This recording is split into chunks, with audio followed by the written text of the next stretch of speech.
आज हम बात करने वाले हैं दुनिया की सबसे प्राचीन और रहस्यमयी सभ्यता के बारे में, इंडस वैली सिविलाइजेशन यानी कि सिंधु घाटी की सभ्यता। ये सभ्यता न सिर्फ भारत की शान थी बल्कि पूरी दुनिया की सबसे विकसित सभ्यताओं में से एक थी। तो चलिए जानते हैं यहाँ के लोग कैसे रहते थे, कैसे जीवन जीते थे, इस सभ्यता का उदय कैसे हुआ और इसका पतन कैसे हुआ, एकदम सरल और मजेदार तरीके से। दोस्तों, सिंधु घाटी सभ्यता का आरंभ लगभग 3300 साल ईसा पूर्व माना जाता है।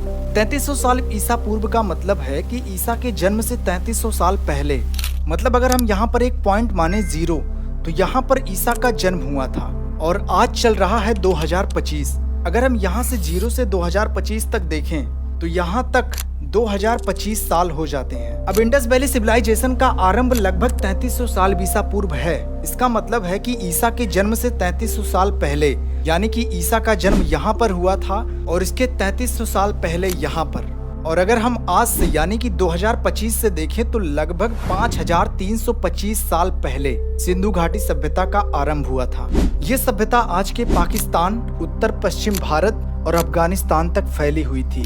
सबसे पहले इसकी खोज 1921 में हड़प्पा में हुई, जो कि पाकिस्तान में है, और फिर 1922 में मोहनजोदड़ो, इसलिए इसे हड़प्पा सभ्यता भी कहा जाता है। धीरे धीरे आर्कियोलॉजिस्ट को करीब 1500 से ज्यादा जगहों पर इसके अवशेष मिले। दोस्तों, लगभग 2600 साल ईसा पूर्व से 1900 साल ईसा पूर्व तक ये सभ्यता अपने चरम सीमा पर थी। उस समय यहाँ की आबादी लगभग 50 लाख से भी ज्यादा थी। सोचिए, उस जमाने में इतनी बड़ी आबादी का होना अपने आप में गजब था। यहाँ की सबसे बड़ी खासियत थी योजनाबद्ध शहर। सड़कों को सीधी रेखा में बनाया जाता था, घरों में पक्की ईंटों का इस्तेमाल होता था और लगभग हर घर से नालियां जुड़ी होती थी। यानी साफ सफाई का ऐसा सिस्टम था जो आज के कई शहरों में भी नहीं होता। मोहनजोदड़ो का ग्रेट बाथ दुनिया का पहला पब्लिक स्विमिंग पूल माना जाता है। इसके अलावा ग्रेनरी यानी कि अनाज रखने का गोदाम यहाँ की उन्नत सोच को दिखाता है। अब हम जानेंगे यहाँ के लोग कैसे रहते थे, कैसे अपना जीवन व्यतीत करते थे। दोस्तों, यहाँ के लोग खेती बाड़ी करते थे। गेहूं, जौ, बाजरा, तिल और कपास की खेती होती थी। पशुपालन में गाय, बैल, भेड़, बकरी और ऊंट पाले जाते थे। यहाँ शिकार और मछली पकड़ना तो आम बात थी। यहाँ के लोग गहनों के शौकीन थे। सोना, चांदी और कीमती पत्थरों से बने आभूषण पहनते थे। खिलौने, मिट्टी के बर्तन और मुहरे यहाँ की कला और संस्कृति को दर्शाते हैं।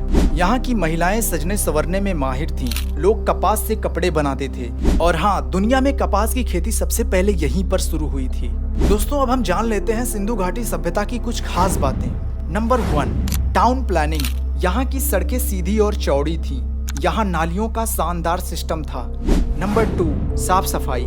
हर घर में नहाने की जगह, पानी को निकालने के लिए नालियां थी।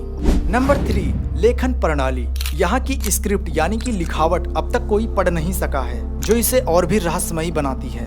नंबर 4, व्यापार। लोग मेसोपोटामिया, जो कि इराक में था, ईरान और अफगानिस्तान तक व्यापार करते थे। दोस्तों, अब हम जान लेते हैं इसका पतन कैसे हुआ, यानी कि इसका अंत कैसे हुआ। अब सवाल उठता है कि इतनी महान सभ्यता का पतन हुआ कैसे। दोस्तों, इतिहासकारों का मानना है कि इसके कई कारण हो सकते हैं, जैसे बार बार बाढ़ आना। इंडस वैली सिविलाइजेशन के लगभग सारे शहर नदियों के किनारे बसे हुए थे, इसलिए यहाँ पर बाढ़ आती रहती थी। जलवायु में परिवर्तन और सूखा पड़ना, नदियों का मार्ग बदल जाना, बाहर से आए आर्यों के हमले। लगभग 1900 ईसा पूर्व तक ये सभ्यता धीरे धीरे कमजोर पड़ गई और 1400 ईसा पूर्व तक पूरी तरह से ये खत्म हो गई।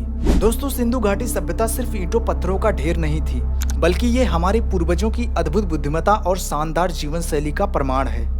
अगर वीडियो पसंद आया हो तो वीडियो को लाइक करें, शेयर करें और चैनल को सब्सक्राइब करना ना भूलें।